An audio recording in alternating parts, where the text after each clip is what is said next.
Okay. 20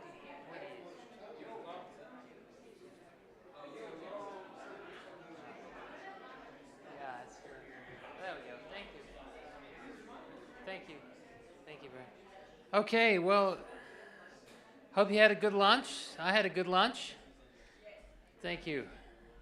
All right, we're going to start. I'll just stick with it. Thank you so much. Well, welcome back. Glad you stayed around. Thank you. All right, if my arm gets weary, I'll put it back. We're going to be covering a little bit introduction, natural remedies. We'll be touching on some.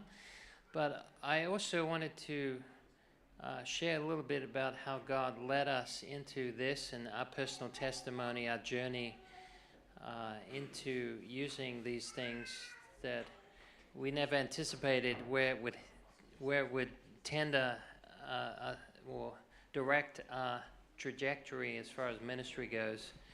But let's just bow our heads with a word of prayer before we start.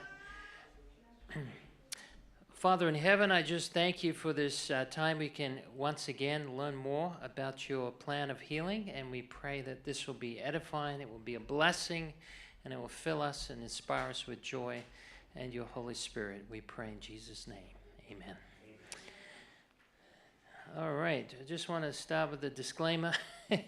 All right, as most of you know where this is going, this information presented is for educational purposes only. No information given is intended to be used as a substitute for good lifestyle habits or well-informed medical advice. Please use your own common sense in applying what is said.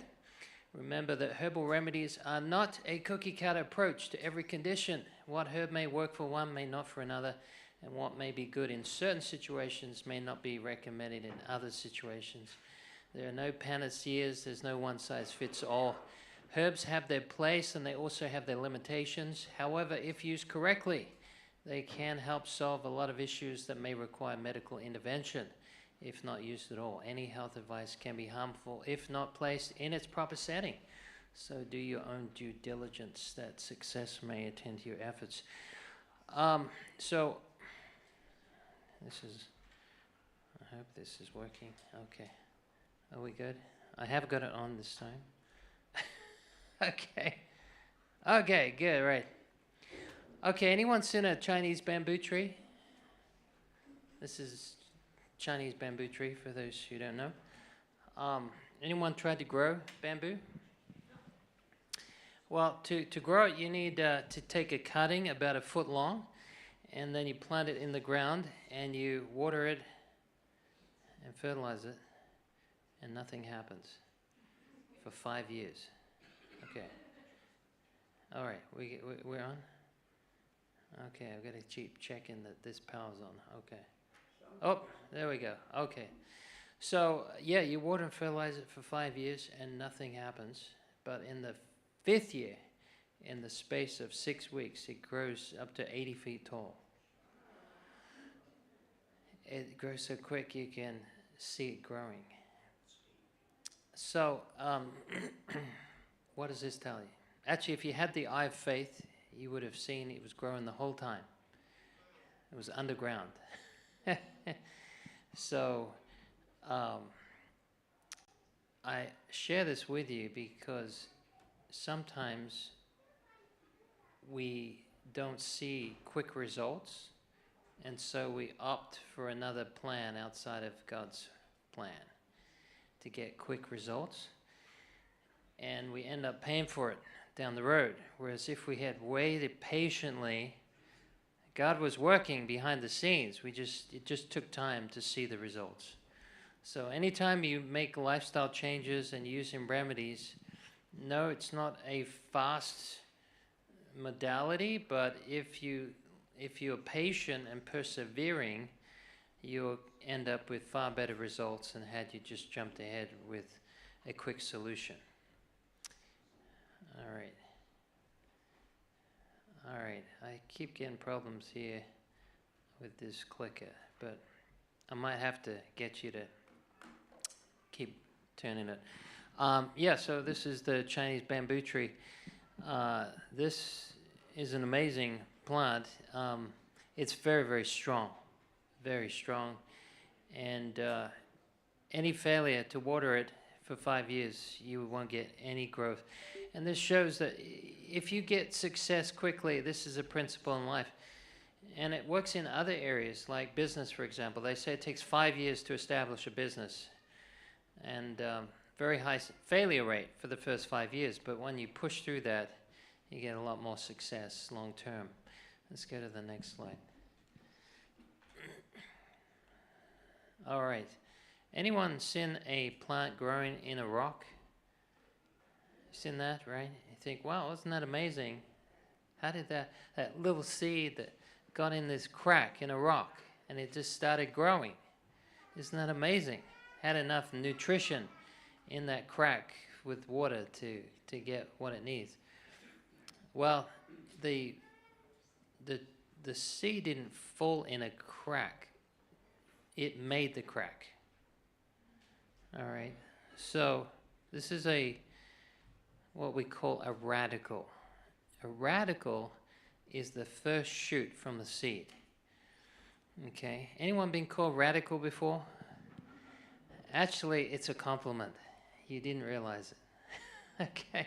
So a radical can anchor the plant, and it can also penetrate through rock. It's incredible. Jesus spoke of the power of the seed, didn't he? Like a mustard seed. We'll talk a little bit more about the mustard seed later. But there is power in the seed. And this is shepherd's purse. It's a herb, and it's buried under 4 to 6 inches of asphalt. So if you didn't have Roundup, it would actually recycle the cement back into the soil. Yeah, it will grow through cement, completely buried underneath, and it will grow through it. It's in complete darkness. So a radical doesn't let anything get in the way of its growth. So the time to gain strength, the seed teaches us, the time to gain strength for conflicts in life are found in the dark, where we persevere against the obstacles, against what appears to be impossible, and we keep persevering. And the seed knows there's light beyond the darkness. And so it doesn't stop in the darkness. It reaches for the light. I think it's a beautiful spiritual lesson. The Bible says that the base things of the world and the things which are despised has God forsaken. Is that what it says? Chosen. Yea, and the things which are not, to bring to naught things which are. So God chooses the humble things, the humble things that are not seen as great things in the eyes of man, but they are great in the eyes of God. And you see that in the Bible, God uses men that are lowly, right? David, shepherd boy. You know? All right, he uses Moses with his sheep. He uses people that may be despised, but God sees great value and promise. And this goes with the herbs as well. The things that we despise, you may have some thorns in your backyard. You know, there may be some milk thistle, right? Or maybe some stinging nettle, right? Or maybe there are some dandelion root that's marring your aesthetics. And these are things that God has chosen, and the things which are very highly esteemed. So a lot of the things that we roll over with a lawnmower or a weed whacker are actually things that God has put in our backyard to give us medicine. So make sure you know what you're destroying before you destroy it, because it could end up giving you life when you needed it, right? There's about 100 different Bible verses related to herbs and spices. In fact, if you include oils, it'll be about 600. And the first 2 out of 3 of the first Christmas presents were herbs. Who can name them? Frankincense and myrrh, right? Some people think the gold was turmeric. Okay. I don't think so. But it was as valuable as gold. It was pretty expensive. Back in those times, spices were very, very costly. You remember when Mary Magdalene bought the spikenard to Jesus? How much was it? 300 denarii, was it? Yeah. Which was a year's wages, basically. In today's value, huh? Oh, it was Mary Bethany. Sorry, did I say Mary Magdalene? Yeah, so thank you for correction. But that was very expensive. So it could have been $100,000 maybe, $50,000 to $100,000 at the time. Do you lavish your perfume that costly on Jesus? Oh, by the way, do you want an insight on that? Why she used that particular one? Spikenard. Do you want to know? Okay, so spikenard medicinally is used to transfer people from life to death. Yeah, it's used for great stress. We go through tremendous stress. That's what it's used for. And just the odor of it will actually lift you up out of that stress. I bought some one time, and it's very expensive. Well, it wasn't worth a year's wages, but it is expensive. But it actually, remember Jesus said, "She did this for my burial." Yeah, that's what it was for. And it was a comfort to Jesus. The Lord spoke about the mustard seed. I remember I was living in Japan one time and had a friend went to Israel and sent me a mustard seed from Jerusalem. And it was stuck on a piece of tape, on a piece of paper with a note on it. And it was so small that it was, I would say, almost invisible. You need a magnifying glass to see it. And yet it grows, some of the mustard seed, they grow up to 5 acres in diameter as far as the foliage. You know, they cover up to 5 acres of land. So they're pretty big. Some of them grow up to 300 feet across. Yeah, so from a little seed to a giant tree. Anyone know what this tree is? Anyone been to Australia? Okay. Anyone heard of the strangler fig tree? Never heard of that? We used to have them growing near where I lived, and it was fascinating. You can go into an area up by Toowoomba, just outskirts of Brisbane, and they have these big strangler trees. And what happens is a bird takes a seed up to one of the branches of a host tree, and the seed germinates and sends an aerial root through the air about 100 feet, and it goes down to the ground, and when it hits the ground, it starts to branch out, and it wraps around the host tree. It's like bars, prison bars. And at the end of this, you could say it's choking the tree. At the end of this process, that's what's left with the tree inside. So when you go into the strangler fig tree, it's hollow all the way through. It's killed the host tree. It's used it for its nutritional support, and then it's replaced it with its own skeleton. So seeds have power to kill and power to heal, depending on the seed, right? Not all seeds are from the Lord. Whoops, I got the same one. All right, I want to share a little testimony. Anyone want to guess where this is? It's not in Ohio, I'll tell you that. Yeah, so My wife and I, we were called to be missionaries, medical missionaries in the Philippines. We were invited to a place called Palawan. Anyone been to Palawan? Beautiful island. It's one of the three main islands in the Philippines. And so we went, we were just newlyweds, and I had already been to the Philippines several times before, so I had this sense I was going to be called to go back there. So we got a call to come. And while we were there, we were actually led to this place, and we ended up buying this place. We didn't have, I think we went with $100 when we got there. We had inheritance money from our family that able to purchase this property.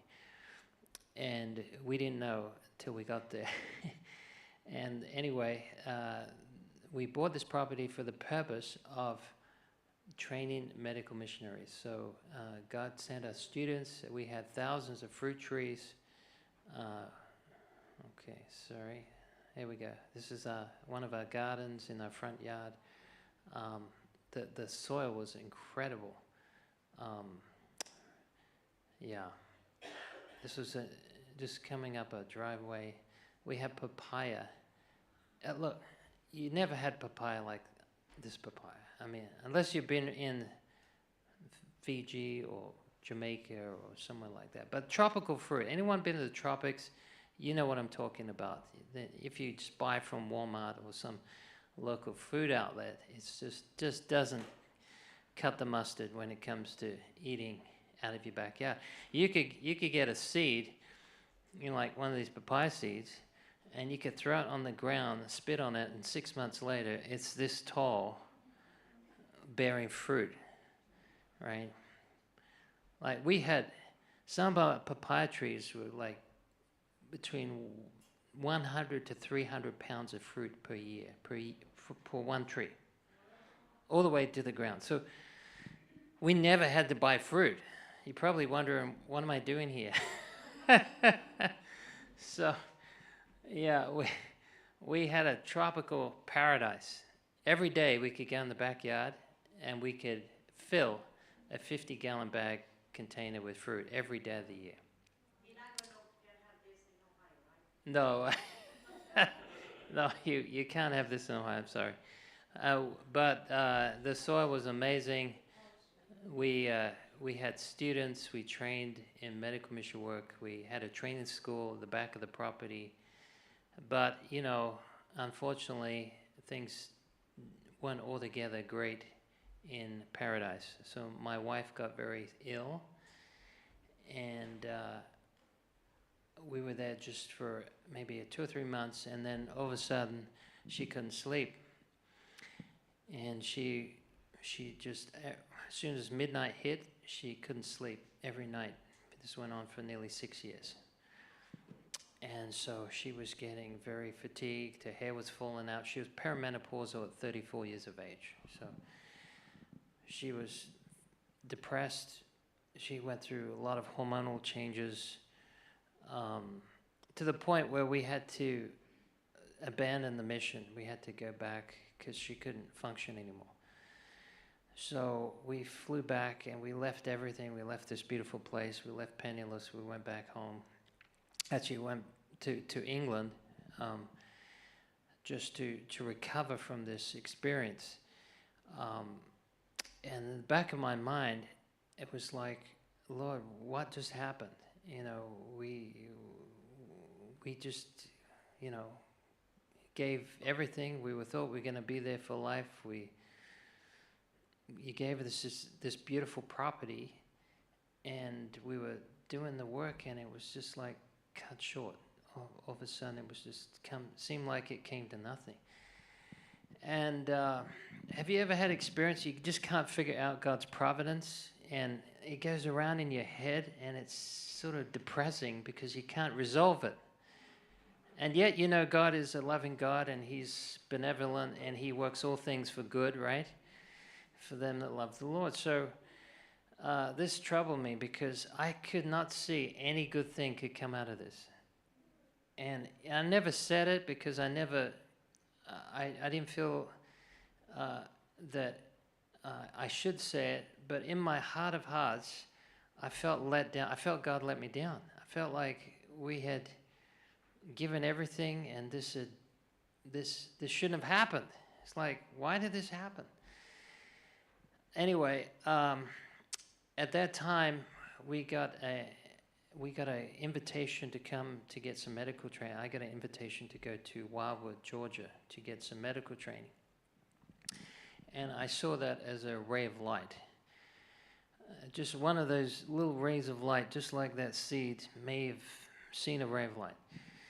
And so we came to America and got the training. And in the training, my wife's still sick, by the way. She's still very fatigued, and she's a mess. She's a mess. Her hormones all over the place. She can't sleep properly. And in the providence of God, one of the subjects that we were taught in was herbal remedies.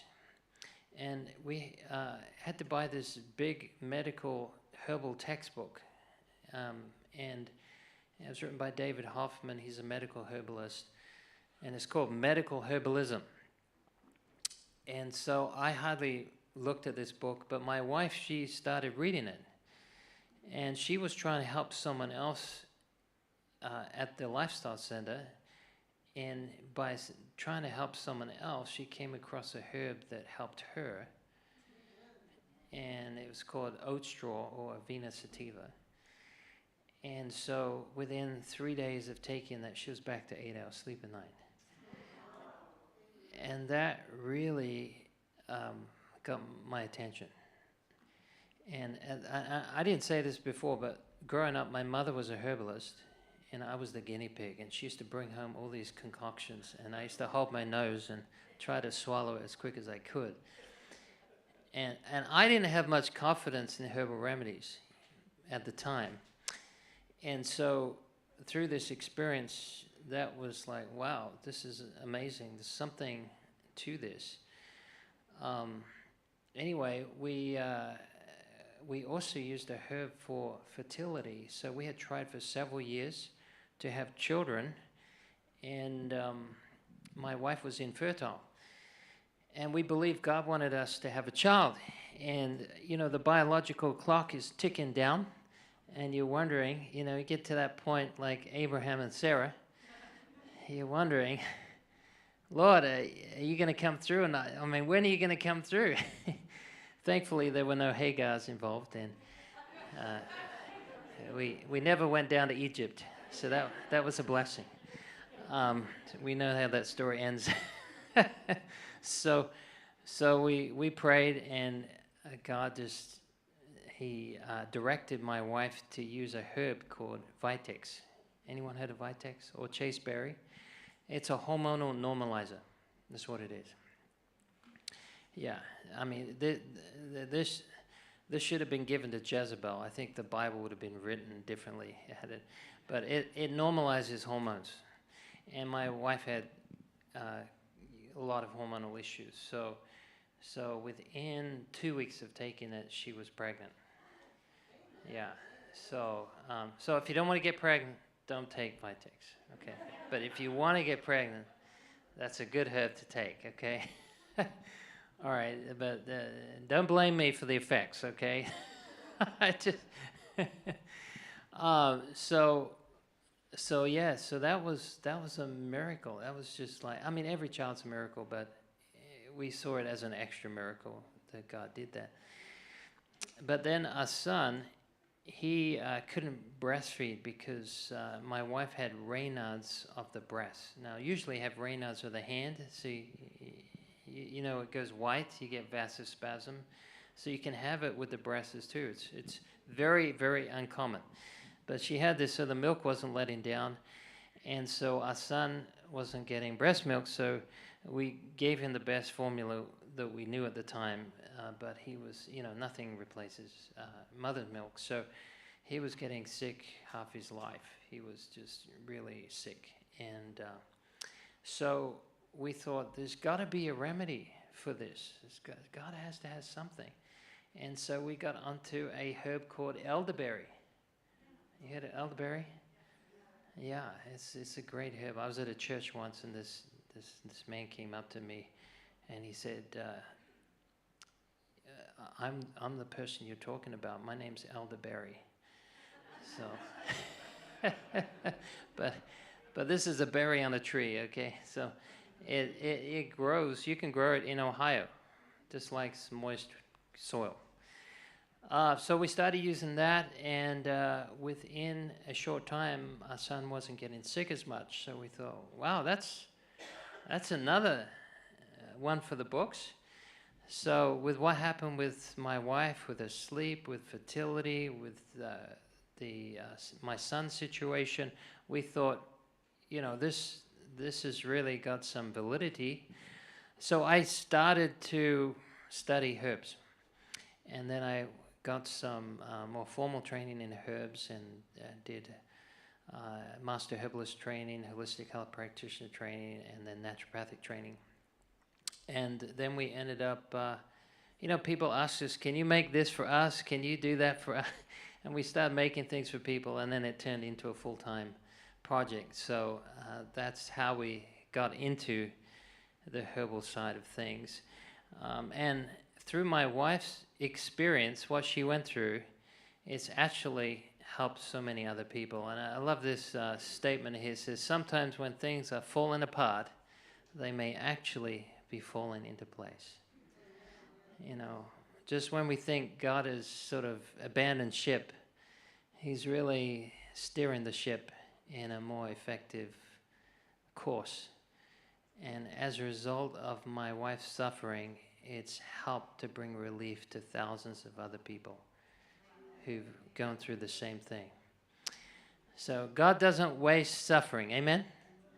He doesn't waste it, and He can channel it. So I often tell people, our suffering is often someone else's medicine. Someone else's medicine. So God can use our trials to advance His cause. And I'm eternally thankful. As a result, I ended up going to Wildwood, as I mentioned. We started a herb shop called the American Herb Shop. We had one in Michigan, then one in Indiana, and this is my family. This was taken, he's better looking than me, but that was taken 3 years ago. So the kids are grown up since then. My son's nearly as tall as I am right now. But I'm very thankful for my family, and eternally grateful to the Lord. So I just wanted to share that with you because, we all have a testimony, we all have a journey, and if I can use ours to encourage you in your journey, then I feel that's what God would have us do. So there is a quote that says, "This is God's method, the herbs that grow for the benefit of man, and the little handful of herbs kept and steeped." These are herbal teas, by the way, and used for sudden ailments have served tenfold, yea, 100-fold better purposes than all the drugs hidden under mysterious names and dealt out to the sick. And I do believe that. I believe that God has given us these things. And I just want to share with you a few principles when we're using herbal remedies, because a lot of people use herbs, they don't know how to use them the right way. And so I'll just give you some simple principles here. Herbs must be preserved to maintain effectiveness. Herbal teas and extracts are the best ways to take herbs. And the reason for that is because they go straight in the bloodstream, okay? And the first one, I failed to mention that if you don't preserve herbs properly, they're not going to have much effect. So if you've got some herbs sitting in your basement, handed down by your grandmother that are 10 years old, probably not going to be very effective. So generally it's about 1 year. Herb shelf life, 1 year. If it's a root or berry, up to 5 years. If it's in a powdered form, 3 years. If it's a leaf or flower, usually 12 months. Herb dosages vary depending on the herb used, weight of the person, form they're taken in, and the condition of the person. Herbs are best used if the cause of the disease is ascertained. Herbs are not a substitute for poor lifestyle habits. So if you're taking turmeric and you're eating under the golden arches, is probably not the best approach to using herbal remedies. Herbs should be used intelligently and in therapeutic levels deemed appropriate for the condition. Herbs should not be relied upon continually unless they're used for nutritional support. And we call these nutritive herbs. Herbs of high nutritional value. Those you can take on a regular basis if you'd like to. I encourage people to change up the herb every now and again, because not one herb covers everything that your body needs. All right. So, what's the Bible said? Beloved, I wish above all things that thou mayest prosper and be sick. Is that what it says? And be in health, even as thy soul prospers. Your soul prospers according to your health prosperity here. This is not the prosperity gospel, by the way. Okay. You're not going to get rich off this. In fact, I didn't know any rich herbalists out there, including myself. So herbs are very forgiving. That's a good thing about them. Not every herb is safe. Okay, I just want to make that clear. And just because it's natural doesn't mean it's good for you, right? I mean, lead is natural, mercury's natural, arsenic's natural, death is natural. Okay, don't recommend it. So just because it's natural doesn't mean that we should take it. However, if we know what it's used for, we can have confidence in using it properly. So in the beginning, everything was good, wasn't it? Man, I just want to go and visit that place. This is beautiful. Health is not a modern idea. It's woven into creation. Disease is a result of the fall. It's not God's design. Some people, there's a lot of people teaching out there that there was sin and suffering there was pain and suffering before Adam sinned. This is not true, but a lot of people teaching this, even biblical scholars. And the fall was an invasion into God's plan. It wasn't part of God's plan. Sin and suffering was not ever God's plan. But he steps in to intercede and intersect man's bad choices to bring him back to the original design. Out of the ground made the Lord God to grow every tree that is pleasant to the sight and good for food. Genesis 2:9. The use of natural remedies requires an amount of care and effort that many are not willing to give. And this is one of the reasons why people don't always use natural remedies. It takes a little effort. Is there anyone here that was trained in doing hydrotherapy? Anyone here trained in hydrotherapy? Okay, praise the Lord. Okay, there's at least one. So that requires a lot of care, doesn't it? A lot of training and thought into the details, right? And so, I mean, it's easier to grab a pill out the cupboard, isn't it, than maybe get a bucket of hot water, put your feet in it, put ice on the back of your head, and keep well hydrated. That could take a little bit more care. But if we put this effort in, we'll see the result. And God wants us to taste and see the Lord is good. Ezekiel 47 verse 12 says, the leaf thereof shall be for medicine. And in the book, this is Selected Messages, it says there are herbs that God has made for the benefit of man. In fact, that's pretty much a quotation from the Psalms. Psalm 104 verse 12 says that God gave the herb for the service of man. And the word service means ministry. They minister by giving. And the good thing about herbs is that the longer you use them, the less you need of them. Why do you think that is? The more you use them, the less you need them. Because your body will store those minerals and phytochemicals and vitamins in your body for further use in the future. Whereas drugs work the opposite. The more you use, the more you need of them, because they're robbing. Every medication that's poisonous in nature and foreign to the body requires nutrition to metabolize it and nutrition to get rid of it. Okay, that's why drugs always lead to nutritional deficiencies over time. And plants give back because they are the medicine that God has provided. The Lord has provided antidotes for diseases in simple plants, and these can be used by faith.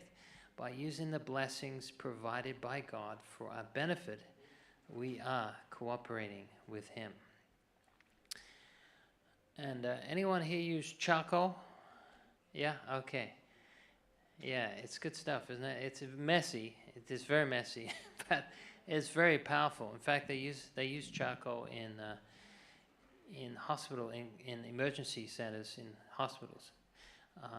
They can help save your life. Anyone heard of smartweed? A little bit. Smartweed. It's a herb. It's a rubifacian, and what it does, it brings blood flow to the skin. And if you combine that with charcoal, you've got a very powerful medicine to draw out of the body things that are poisons in the body, and also it's fantastic for pain relief and anti-inflammatory. Now, another thing that can be just as effective as charcoal is clay. Anyone used clay before? Yeah, clay is powerful. Remember Jesus used clay? Remember he anointed a man's eyes? I used to wonder about that. Why did he spit on it? Why didn't he just use some water? You know? I mean, you wouldn't let me spit on some clay, would you, and put it in your eyes? Do you know there's a powerful lesson from that? Do you know in the Jewish tradition, they believed that the firstborn, the true firstborn, was actually, his spit would heal the eyesight of a man. Did you know that? Yeah. Look it up online.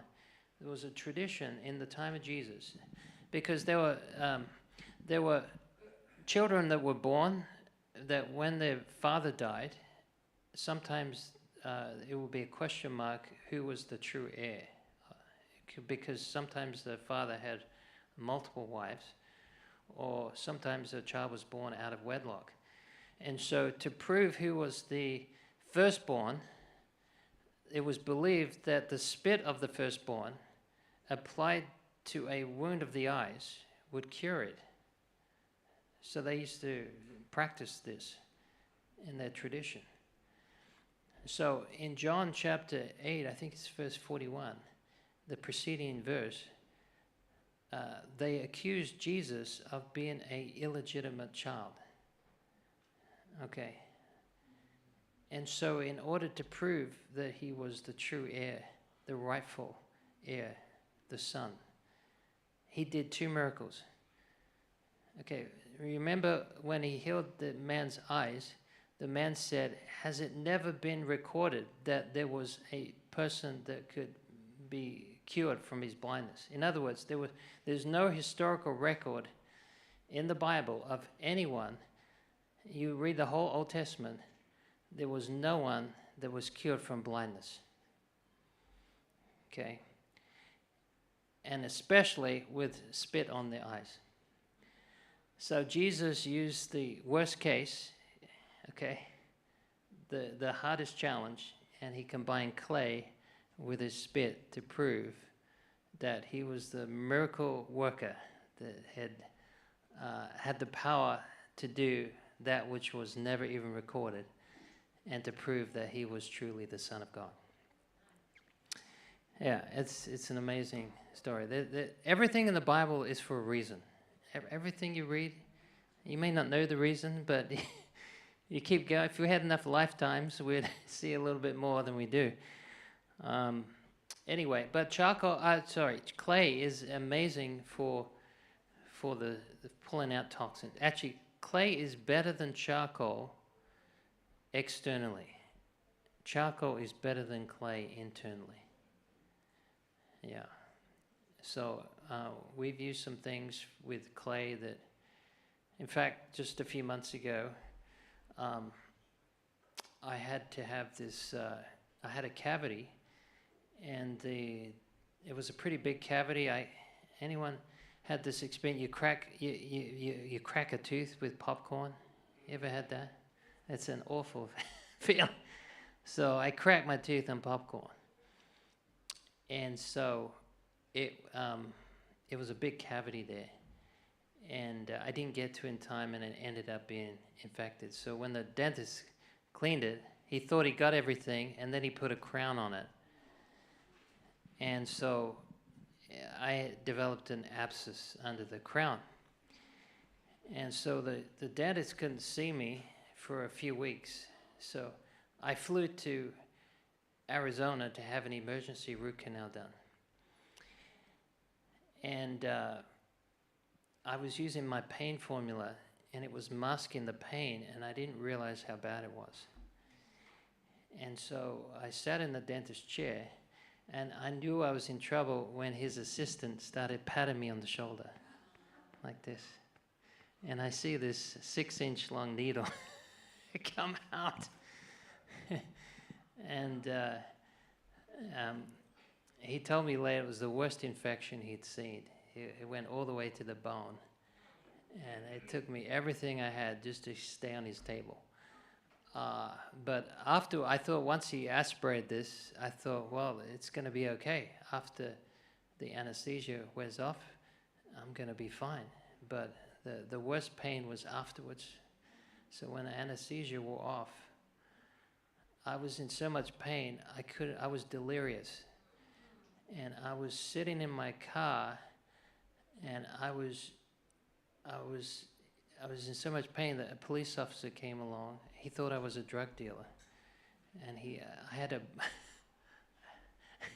he wanted to smell my bottle of water. See what I was doing. Anyway, he let me off. I didn't get fined or anything. But through this pain, the Lord impressed me. I need to get some clay. So, and by this time, the dentist warned me. He said, if you don't treat this, the swelling, because my face was starting to swell, and what happens is that you end up swelling so much that it basically suffocates you. It restricts your windpipe. So my face was blown up like a chipmunk, with a bag of nuts on his side. So I'm sitting in the car and I'm thinking, this is really bad news if this doesn't get dealt with. So the Lord put this thought in my head: get some clay. So I went to get some clay from a health food store, mix it with water, and I put it on the area of infection, and almost instantly I felt the pain subsiding. It was such a relief. If you've never used clay before, you have no idea how strong this stuff is. I mean, just to show how powerful it is, you put clay in an aluminum bowl, it will pull the aluminum into the clay. So and if you ever had clay on your face, it's like a vacuum cleaner. It sucks, So it's very astringent. So it tightens the skin and it draws out of the skin. So so I was very, very thankful. I don't know what I would have done without having this on hand. I was just in a mess. But anyway, it gives me, anytime you go through an experience, it gives you power for someone else, right? Because someone else is probably going to have this experience. So charcoal and clay, and I'd say added to that cayenne pepper, are the 3 top emergency remedies you want to have on hand. And I'll get to cayenne. If you come back tomorrow, I'll talk about cayenne. But it can save lives. Hemorrhaging, heart attacks, strokes. It's amazing stuff. So come back, I'll talk to you more tomorrow on cayenne. So herbal remedies are to be used with knowledge, balance, and prayer. Okay? So isn't that beautiful? So we're not to be novices when it comes to understanding how these things work. We need to have at least some basic idea of the physiology. We may not understand all the science, but at least have an idea, because there's a lot of natural remedies out there that are recommended that, to be honest with you, can be quite dangerous. And it's not that the natural remedy is dangerous, it's how it's used is dangerous, okay? For example, you can even use water incorrectly. Do you know that? Yeah. Do you know, I was talking earlier about Dr. Kellogg. You know what Dr. Kellogg was one of his most famous treatments? It was colonics. Now, I'm not going to ask you if you had a colonic. But when you put 5 gallons of water in your body in a few minutes, it puts pressure on the ileocecal valve, which is a valve that separates the large and small bowel. And that's a one-way valve. It opens a certain way. When you push water against it, it can push back the other way and can lead to what we call dysbiosis, which means a migration of bacteria from one area to another. And so you've got bacteria in your large bowel going into your small bowel, which shouldn't happen. Okay. Also, it can lead to electrolyte imbalance because there's so much water going in your bloodstream, it can dilute your electrolytes, and it can cause arrhythmia. If you've got someone with arrhythmia, tachycardia, atrial fibrillation, ventricular fibrillation, if they're sensitive to that, you can send them in a panic situation. And you can perforate the bowel as well. There are many things I could talk about. As you weaken the bowel, also you affect peristalsis, and so what I'm saying is there are things you can use in a wrong way that are good of themselves, but become a problem if not used with understanding. Okay, so like essential oils. Anyone here like essential oils? I like essential oils. I use essential oils, but I never encourage people to take them internally. Okay, now some people will tell you, and I've been to essential oil, and I'm not going to name names, but essential oil companies that have spokesmen for them and say, oh, this is natural, it's pure, it's therapeutic grade, it's never going to harm you, this is the true stuff, this is the stuff sent from heaven. No other company sells this. And what ends up happening, people take it internally and they end up with kidney stones. I've seen it happen. I've seen people in the ER from taking essential oils internally. So you got to be careful. They have a right place. Whoa, dear, I think I slammed this off here. Oh man, there we go. Okay, great, thank you. So they have a right place, but wrong application. All right. So we don't want to be like this boy on the left. Look, it's the same boy on the right. Yeah, we want our kids to get the best start, don't we? I mean, I see a lot of kids in this church, and it's great to see because, you know, they're the lifeblood. And it's wonderful to see families. But let me tell you, most families do not know how to feed their children. That's a sad realism. You know, there was a chef that came over from England, and he went to an area where there was very poor health, and the kids didn't even know what a potato looked like. They didn't know what carrots, yeah, they knew what French fries were. They knew what ketchup was, but they didn't know what a tomato was. I mean, we laugh about this, but this is a reality happening in the United States. They just don't, they just constantly consume with processed foods. And you know, one of the ways we can help with this is have a little garden. Just grow certain food in a garden. You don't need a lot of space either to grow food. But unfortunately, there's a lot of pesticides and chemicals being sprayed on our food. There's hardly anything you find in a store that hasn't gone through some alteration as far as food goes. All right, so I mentioned this morning. It is therefore the highest importance that among studies selected for childhood, physiology should occupy the first place. So anatomy is a study of structure. Physiology is a study of function. All right, and so this is extremely important because, you know, kids aren't taught this in school. Really. This should be one of the first things we should teach our children, and they need to know that these organs are greatly affected by how we eat and how we exercise and breathe and rest and stress and all these things. It is a willful sin to be ignorant of the laws of health or indifferent to them. Okay. And this goes along with that quote in Hosea, my people perish for lack of knowledge. But then it says, because you've rejected knowledge, I will reject these. In other words, knowledge was available but wasn't utilized. So, Jesus is calling the church, to take hold of medical mission work and thus become channels of the outflowing of heavenly light. Okay, how are we going for time here? All right. I'm just going to talk maybe another 10, 15 minutes, and then we'll have a Q&A section, then we'll have a 15-minute break, and then we can come back refreshed, because I don't want to... If you put too much food in the stomach, it's like putting too much knowledge in the brain.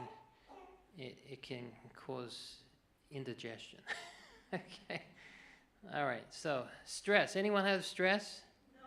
No. No, praise the Lord. I need to hang around with you. Okay. That was good. I got a good acronym for stress. You want to hear it? It's self-trust ruins every spiritual success. There we go. The heart of it is problems with control. We always get stressed about things we can't control. Have you found that out? Yeah. The thing is, we're never in control in the first place. We just realize it. Anyone know what this is? These groups of food are called, or herbs, food, summer food. Begins with A. Yeah, they are antioxidants, but that's not the category. The category is adaptogens. Adaptogens. So, for those who don't know, adaptogens are herbs that help adapt you to stress. All right. So, when your stress goes up, you know your stress hormones go up. Your inflammation kicks in. Your adrenals are affected. You get this rush of energy. When I used to live in Australia, I lived once in a place that had 2,000 snakes per acre of land. Yeah, so I could tell you a lot of snake stories. Those are bilberries. Yes, not blueberries. Yeah. Oh, sorry, hang on. They are blueberries. I'm sorry. Yes, yeah, you're right. They are blueberries. I stand corrected. Yeah, blueberries are, in fact, part of the adaptogens. It's one of the few adaptogens. But they have a cousin called bilberry, which I'll talk about later. So yeah, we had a lot of snakes, and I've had snakes between my legs, and I had a snake this fat in my bedroom one time. Yeah, we didn't have proper insulation, and it got in. Yeah, and I didn't want a late night hug from it, so went off to get the neighbor to bring his gun over. And I had one falling from the ceiling into the kitchen. I grabbed one by the tail one time, and it wrapped around my arm, and his face coming towards me, and I put it in the oven because I thought I'll keep it as a pet because it will keep away the other snakes. But then it escaped out of the back of the oven. It was just amazing. I didn't cook the snake. I'm plant-based, okay? But anyway, I tell a lot of snake stories. So some people, they have a heart attack when you talk about snakes. You know, there's some other people, they're just like, oh, that's cute. I want one as a pet, especially the kids. Yeah, it's amazing. I had a girl from our church, and she wants one as a pet. It's like, okay, obviously, you're not of the normal caliber here. But, yeah, so what's the difference between one person having a heart attack with a snake and another person seeing it as a pet? Yeah, but what leads to stress? It's your perception to the threat, right? So whatever makes you most stressed is what you perceive as the greatest threat. Okay, for some people it's their kids, for some people it's their finances, for some people it's their health, right? But we all have different pressure points of stress. What may stress you may not stress me, and vice versa. But it's because where it lies closest to your affections and your heart is where we get the most stress. So what adaptogens do is they help modulate the stress response. You remember a name for Jesus in Isaiah is called, he's the son of Jesse, a root out of dry ground. You remember that? A root out of dry ground. So what's a root in dry ground? It's a stressed out plant. That's what it is. So if you've got dry ground, you're stressing the plant. And then so the plant, in a stress mode, guess what happens to it? It makes more medicine. It makes more medicine. Okay. So you want to hear a fascinating story? This is some of the latest research I'll share with you here. They did studies on some corn, all right, and the corn was getting eaten by these caterpillars, okay? And they discovered that when the corn got eaten by the caterpillars, then the corn plant, it sent out these SOS signals through the air, sort of like pheromones. And it sent out these signals to attract this particular wasp to come and save it. Yeah, so it sent this message, SOS message, out to this wasp with the GPS coordinates to how to find it. Yeah, so that this wasp would be directly tracking this concentration gradient of these distress hormones back to the plant to save its life. Isn't that amazing? Yeah, there are plants, they did experiments on some plants where they cut off oxygen supply to the roots. And so the nearby plants got a message. Hey, I'm suffocating here. You better get ready for this. So they sent signals to the other plants to tell them that they're suffocating so that they would change their DNA, the DNA, so that it would actually allow for lower oxygen levels in the soil. I mean, isn't that crazy? But this is going on all the time. We're just completely oblivious to nature, how it works.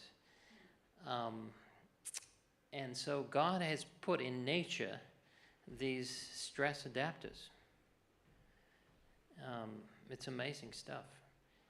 And God always puts where we need stuff the closest at hand. Do you remember Elijah when he was running away from a hormonally imbalanced woman? Jezebel. Okay, and it says he found himself under a juniper tree. Okay, do you know what junipers are good for? Well, so the leaf gives off an odor that's an antidepressant. And the berry is good for the kidneys when you're running. Yeah, it's a kidney support. We use it for kidneys. So he's running away and he's depressed. So God put him under a juniper tree to help him. And it doesn't say he grabbed a juniper tree berry beverage. Okay. Maybe he was none the wiser. But yeah, pay attention when you see a tree in the Bible. It usually has a very important meaning to it. Anyway, these adaptogens, so adaptogens help modulate cortisol, they lower inflammation, they usually work on the neuroendocrine system, and they help with energy in many cases. Very important for supporting the adrenal glands. And by the way, there's different stresses for different folks in different intensities, and there's different levels or categories of adrenal exhaustion. So the first one we have is, the first type of stress we have is fight or flight, and then we have the adaptive stage of stress, and then we have the exhaustive stage of stress, right? So fight or flight usually is only for a few minutes, maybe sometimes even a few seconds. We see something, we're going through the woods, we see some slippery, what looks like a snake near us, so our heart races and our pupils dilate and we get ready to run away, and then we realize it's a garden hose, and then it goes back, everything goes back to normal.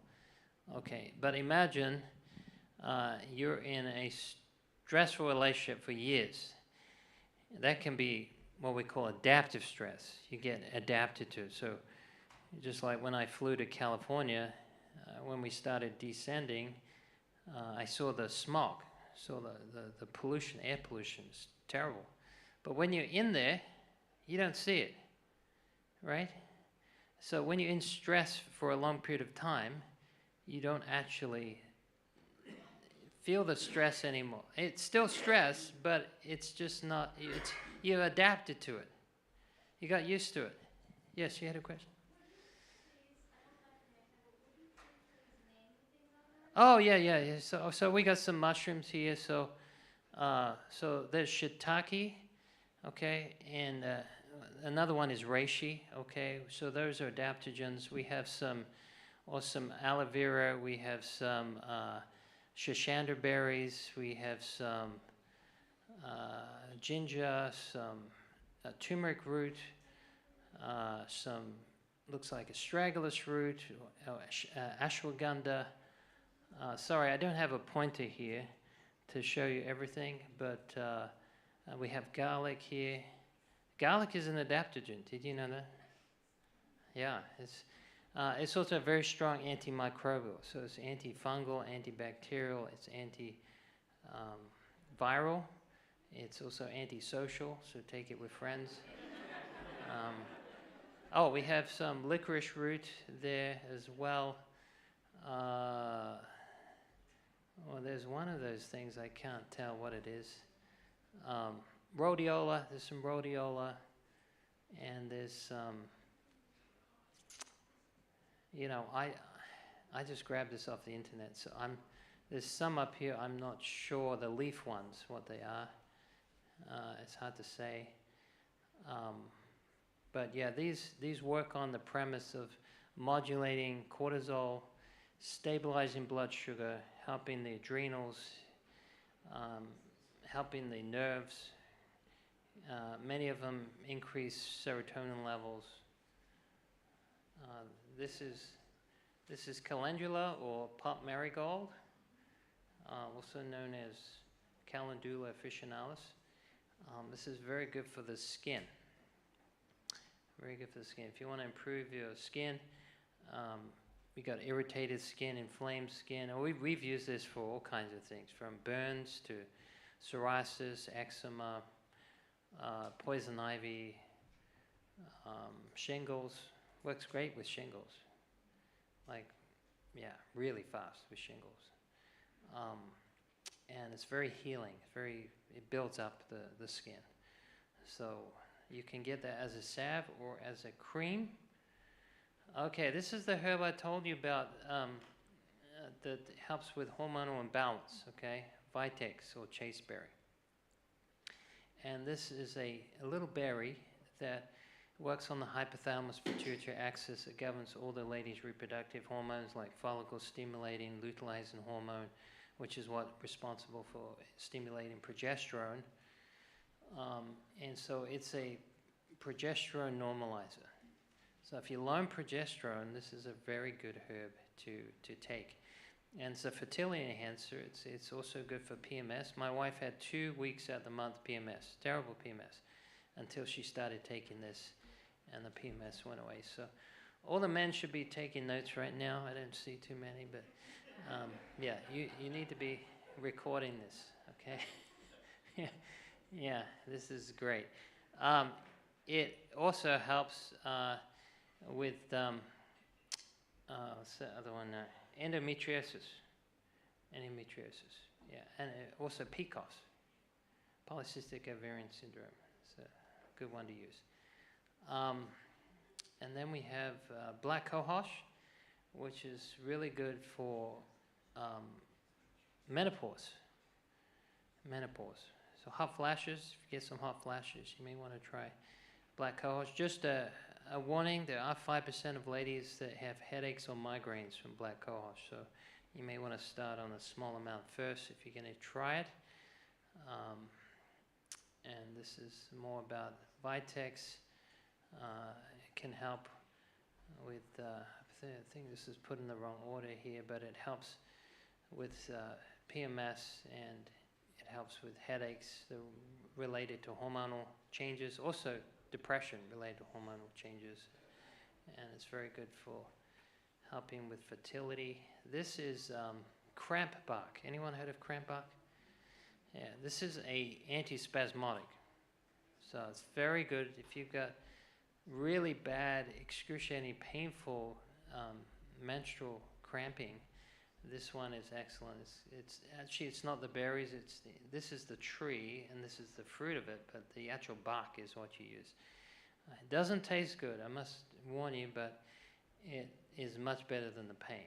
So it's, within about 2 hours, you could start seeing a noticeable difference with pain. Yes.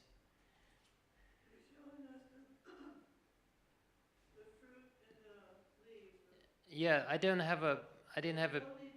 Yes, it's the bark. Yeah, this is the tree, but it's the bark that what you want to use, and that's it. Yeah, it's hard to find the picture of the cramp bark, the actual bark. Yeah, this is what you want to use, and herbs for insomnia. Okay, so there are many different kind of herbs you can use for insomnia. So I'm not going to go over all of them, but if you understand the cause of it, of the insomnia, there's over 100 different causes to insomnia, then you could be more specific in the type of herb to use. So if you understand that it's stress, then you can use more what we call nervines. Nervines are a category of herbs that help mitigate the effects of stress, and they're very healing to the nervous system. All right, so things like oat straw, passion flower, skullcap, valerian root, these are things that are considered nervines. All right, so if you understand it's, say, if it's hormonal, let's say you're a lady, you're waking up at 3 a.m. in the morning, and you're 45, 50 years old, then it's probably hormonal. And then use hormonal herbs to help with that side of things, okay? There's chamomile, you can use that especially for digestive issues. Digestion does affect sleep, or indigestion affects sleep. Then we have things that may be nervous related, muscle tension. A lot of people get cramping at night with their legs, right? And you can use rooibos tea for that, right? If you get restless leg, because rooibos is very high in magnesium, and it's very good for relaxing the legs. We've used it. We still use it. Actually, my wife used it the other night, and it helps just relax the nerves and relax the muscles. So depending on the cause of the condition is dependent on what herb you use. And my job is to match make people, you know. Okay, if I understand this is the cause, then this is a herb I'd recommend for that particular condition. How we going for time? I think maybe 5 more minutes. So this is oat straw. This is what my wife used after 6 years of no sleep. This was the only herb that helped her. The only one. Now, this comes from the plant where you get oats. Hence the term oat straw. She was eating plenty of oats. Didn't affect her. But when she started using the oat straw, that's when she got results. Yeah, you don't get very much nutrition, I'm sorry to say, from oats anymore. Unless they're uncooked, they're unprocessed, because they steam them at like 1500 degrees. They've gone through a heating and pressing treatment. And if you get the actual oat that's untouched, then you'll probably have better results. But you have to cook it for long periods of time. So this is oat straw. It's very high in minerals. And this is something that unfortunately is lacking in a lot of soil. All right? I used to work about 30 years ago in a commercial fruit orchard in Australia, and they used to use nitrogen, phosphate, and potassium, but they never used anything else. They never put back trace minerals back in the soil. So our body needs over 100 different minerals, and so oat straw has high amounts of that. If you want to get the number one in minerals that I know of, it's Irish moss. Irish moss, it has about 94 of those minerals in it. And so oat straw is very high in minerals. That's very good for the nerves. And it is very good for anxiety, depression, panic attacks. It's good for stress-induced seizures. It's good for post-traumatic shock. It's also good for people who have had, ADHD. I said ADHD. What's the other one? ADD. Yeah, it's good for both of those. There was another one I slipped my mind right now, but it's also very good for energy. And pregnant women can take this, and even it's good for milk production as well. So you can take it. Not a suggestion you do, but if I was a pregnant mother or just had a baby and lacking milk, this is a good one to help bring that up. It's very calming, and it lifts serotonin levels. Yes, sir. This is Irish moss you're still talking about? No, this is the oat straw. Oh, okay. This is the oat straw. Yeah. That's the 94 minerals? No, that was the other one. That's the Irish moss. Okay. This has got dozens of minerals, but it's not as high as minerals as Irish moss. But this is higher in the minerals that our nerves need. All right, so things that are, nerve conducting minerals like magnesium, for example, potassium, sodium, calcium, things like that. So it's very good for the heart as well, and it's good for depression, anxiety, and it can also be good for brain function. So this is excellent. You need to make a tea out of it, and you need to do what's called a long steep. So this is not a 5-minute steep, it's a 4-hour steep. And you do that by putting it in a jar with hot water and put it in a crock pot. And you can leave it overnight at low temperature and then take the tea the next day. So it has very tough fibrous capsule to it, so it makes it hard to get everything out in a short amount of time. So that's why you do a long steep. Okay, and we may finish with this one. This is elderberry. There we go. Good for colds, flu, upper respiratory tract infections. Very powerful antiviral. And during COVID, before COVID, this was actually $10 a pound. Then it went up to, it was $11 a pound. Then it went up to $11 per ounce during COVID. Yeah. Just make sure you cook it. It does have cyanide in the one in America. This is Sambucus nigra, which is the European variety, and it doesn't have any cyanide in it. It's not sufficient to kill you, by the way, the American variety, but it can give you an upset stomach. So that's really a powerful antiviral. It's funny how during COVID they said don't take it, when in pandemics it's been advocated for every viral pandemic in modern history. And they used a study to say that it caused what's called a cytokine storm. You heard about that? Cytokine storm? Well, it does increase cytokines. Any infection, you get cytokines, because cytokines will notify the white blood cells to come to this area because we're having an infection. So you need cytokines. But even the research paper they quoted from never said it caused a cytokine storm. Unfortunately, this was demonized during COVID. But in my opinion, I would rather take this than remdesivir. Yeah, with a 38% fatality rate. So, anyway, any questions? Let's have some questions. Yes. Use the berry. Yeah, you can use you're talking about the flower or the leaf? You can use elder flowers. They're called elder flowers, but they're not as antivirally potent as the berry. But you can use it. Yeah. Sounds like you've had some experience. Yeah.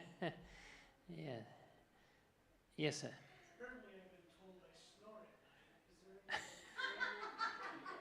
Is there any? Oh, okay. Yeah, besides getting another bedroom? Besides getting another bedroom? Yeah. Want a natural alternative.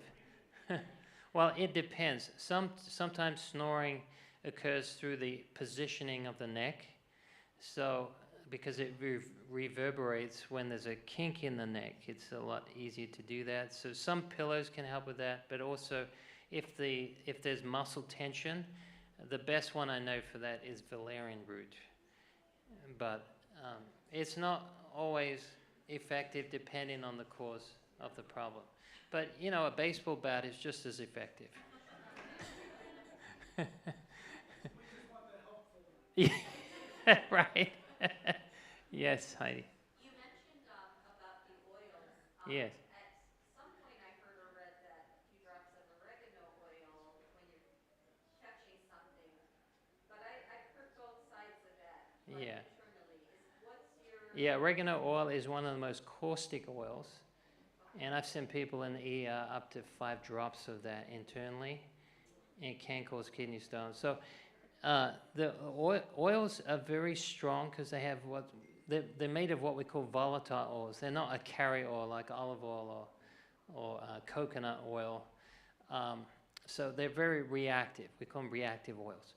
And so they're made of ethers and esters and monoterpenes and phytochemicals, and they have an acid base to them that's very strong. And so when you put it neat in the body, it can affect the mucous membranes, and it can cause an overstimulation of the bile. And that can contribute, in certain individuals at certain levels, it can lead to kidney stones. So I personally wouldn't.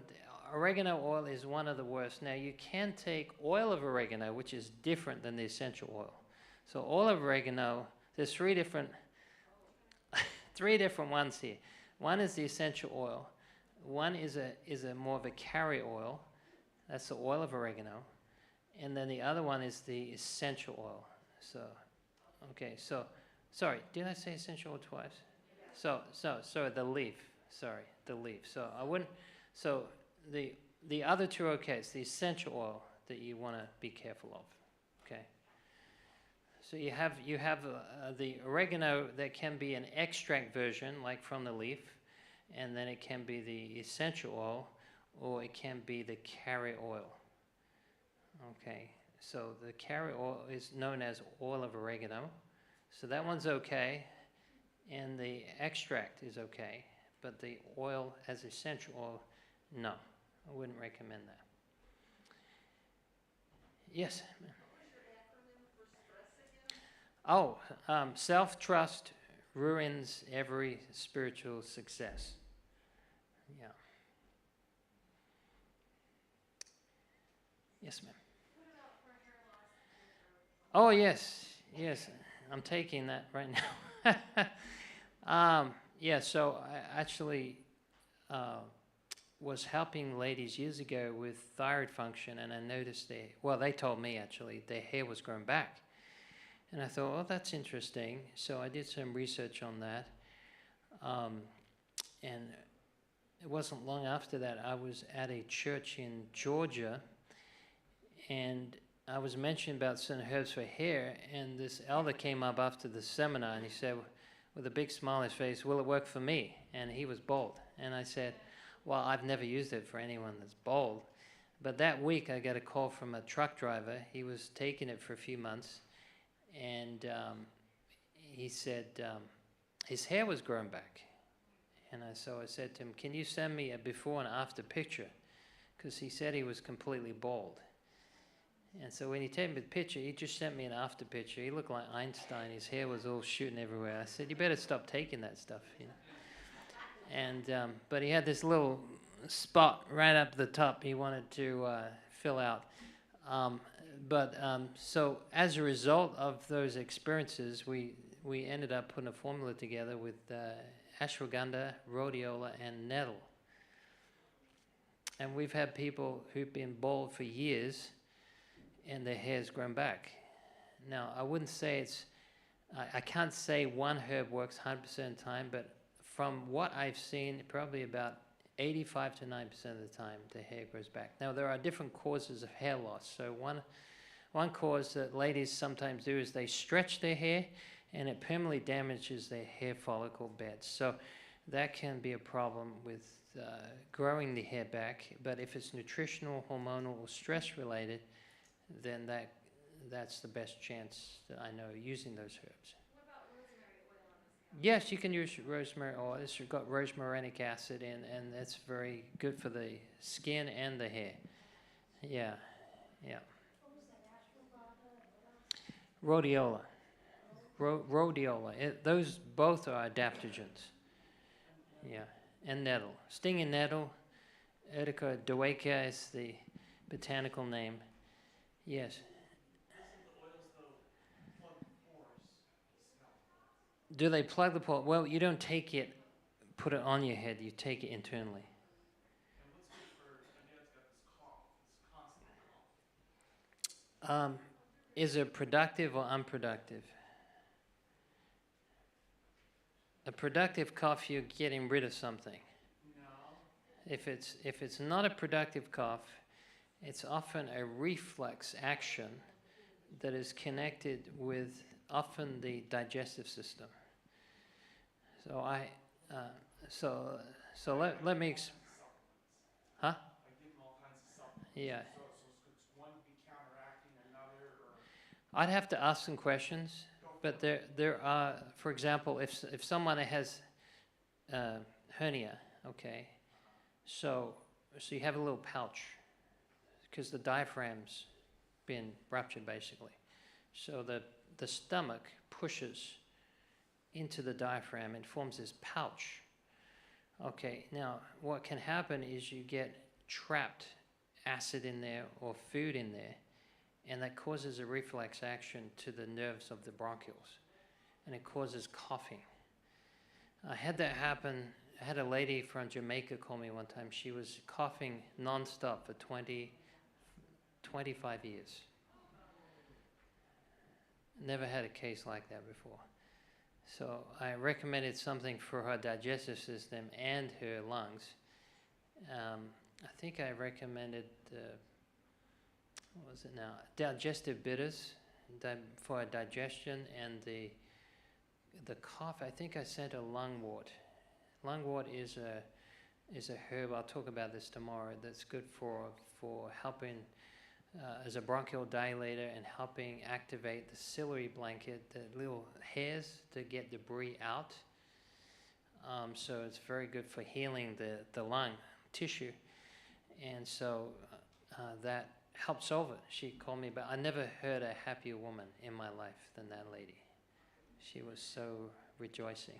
If you've been coughing for 20, 25, 26 years, you'll be very happy. So that's what it could be.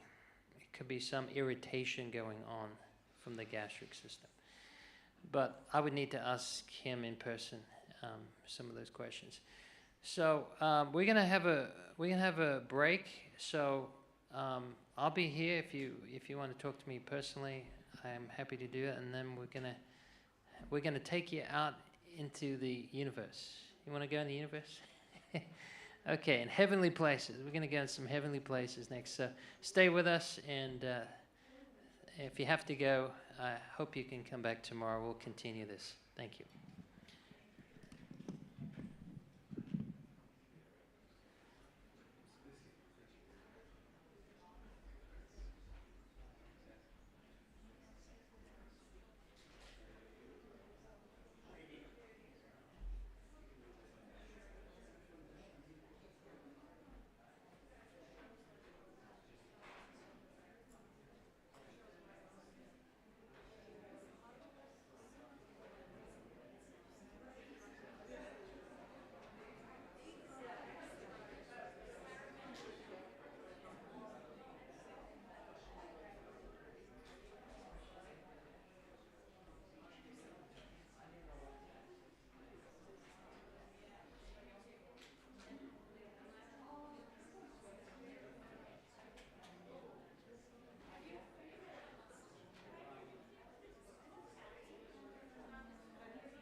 When you take a step closer to God, Когда вы делаете шаг к Богу, God will оставляю себе эту связь.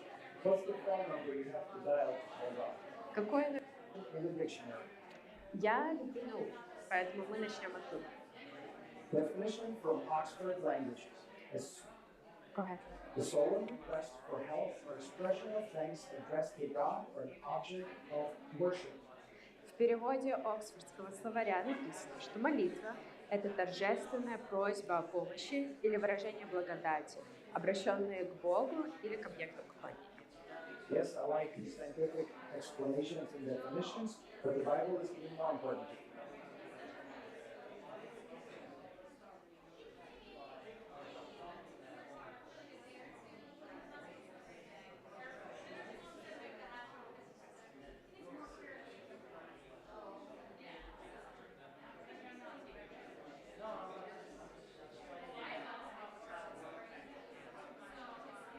Yeah, so what the Vitex does, it works on regulating. But of course, the glutamate hormone is stimulating progesterone, sexual organs. So when you lack that, you've got to build up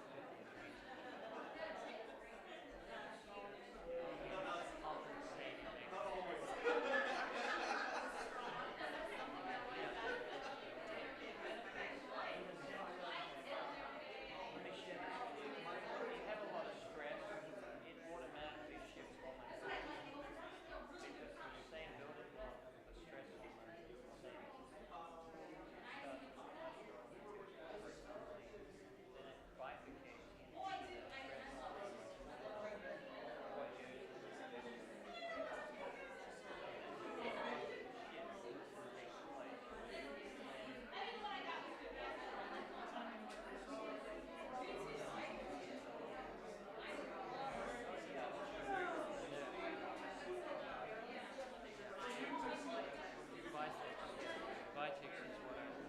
Well, oh, you had a full, is it full history?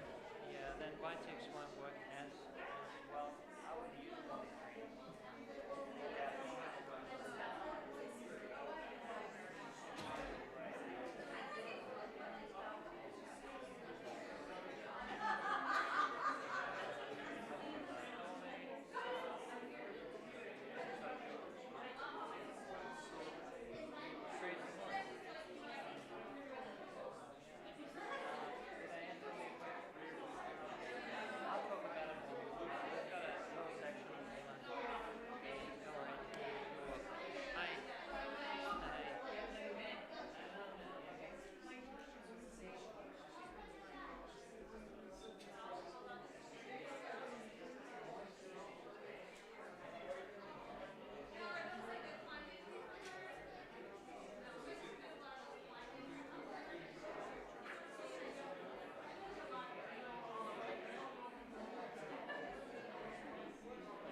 And it's like how long